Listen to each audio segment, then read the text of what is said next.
Pessoal, então, boa tarde. Essa aqui é a nossa segunda aula, né? Então, nessa aula, a gente vai estudar os gases ideais e a equação de Clapeyron, beleza? Que vai tratar aí do comportamento dos gases. Lembrando que nas últimas atividades a gente estudou os gases e os seus comportamentos, beleza? Então, relembrando aqui, até agora a gente viu três grandezas referentes a um gás, que é a pressão, o volume e a temperatura. Só que a gente viu que essas grandezas elas se relacionam, certo? Só que esses comportamentos eles são só entendidos nos gases ideais. O que é um gás ideal? Ideal seria um gás perfeito, um gás que não existe na realidade. Os gases, por exemplo, o ar da atmosfera, diferentes outros tipos de gases, são gases da nossa realidade. Então, eles não se comportam tão parecidamente com os comportamentos que a gente vê na simulação aqui. Eles têm as diferenças. Então, as coisas que a gente vê na física em geral são idealizações da realidade, ou seja, a gente pega um comportamento da realidade e a gente idealiza ele. É como se a gente olhasse para uma pessoa e falar, a gente ou tem uma namorada e a gente acha que ela é muito mais do que na verdade ela é. Quando a gente idealiza uma pessoa, não é isso? A gente não começa só a ver elogio, ver coisas que na verdade não existem. Então, na física, a gente faz um pouquinho disso. A gente pega a realidade e tenta enfeitar ela mais. Por isso que a gente chama ela de gás ideal. Beleza?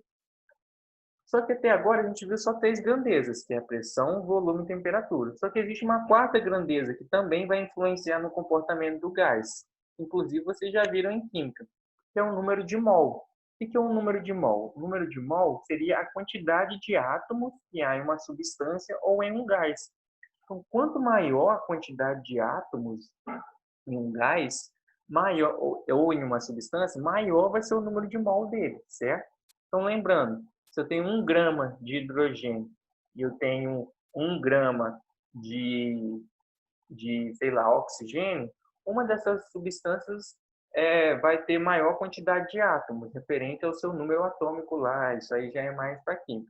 A gente vai usar o número de mol aqui só para a gente fazer uma conta na equação que a gente vai ver, certo?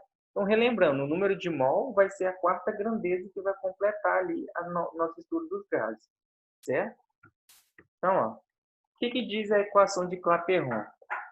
Tem gente que fala Clapeyron, Clapeyron, eu falo Clapeyron, certo? Porque é assim que meus professores falam. Essa equação ela vai relacionar essas quatro grandezas. A gente pode escrever ela da seguinte forma: ó, pressão é igual a volume vezes o número de mol vezes o R, que é uma constante, e vezes a temperatura. Então a gente tem a pressão, a gente tem o volume, tem a temperatura e agora a gente tem o número de mol. Então a gente pode definir o estado de um gás ou a gente pode descobrir outras coisas sobre o gás utilizando essa equação, certo? Lembrando que pressão é P, V é o volume, M é o número de mols, R é a constante e T é a temperatura. Só que esse R aqui ele tem uma particularidade, ele é uma constante. Só que ele pode atribuir dois valores, dependendo das suas unidades de medida. Então, a gente chama o R de constante universal dos gases. Seu valor vale 8,317 ou 0,082. Só que você pode escolher um valor ou outro dependendo da unidade de medida de pressão. Se a pressão for em atm, aí você utiliza qual? 0,082. Se a pressão for em pascal, aí você tem que usar o 8,317, certo? Então, isso vai depender da sua unidade de medida de pressão. Então, não é só jogar qualquer um ou outro que vai dar certo, não. Você pode dar diferença no valor da sua equação, certo? Então, a equação de Clapeyron ela vai relacionar essas quatro grandezas. Por isso que a gente estuda as três, depois a gente vê o número de mol e depois a gente junta tudo em uma equação só, certo? Aí aqui a gente tem um exemplo. Ó.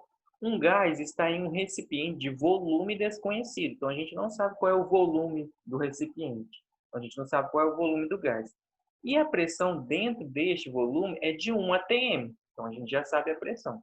Sabendo que o número de mols dentro do recipiente vale 0,5, que a temperatura do gás é 100 Kelvin, qual é o volume desse... Faltou um, desculpa. Desse gás, certo?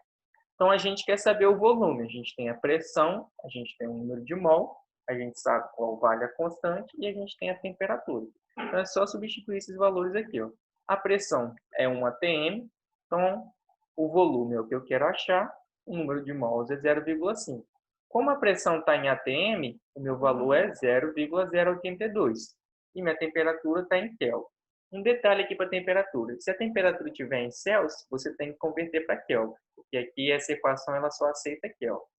Então, o nosso volume vai ser 1 vezes V vai dar V, 0,5 vezes 0,082 vezes 100 dá 4,1 litros, certo? Então, é assim que a gente usa a equação de Clapeyron. Se a gente não tem uma coisa, a gente pode descobrir ela através das outras três grandezas. Lembrando que a gente tem quatro.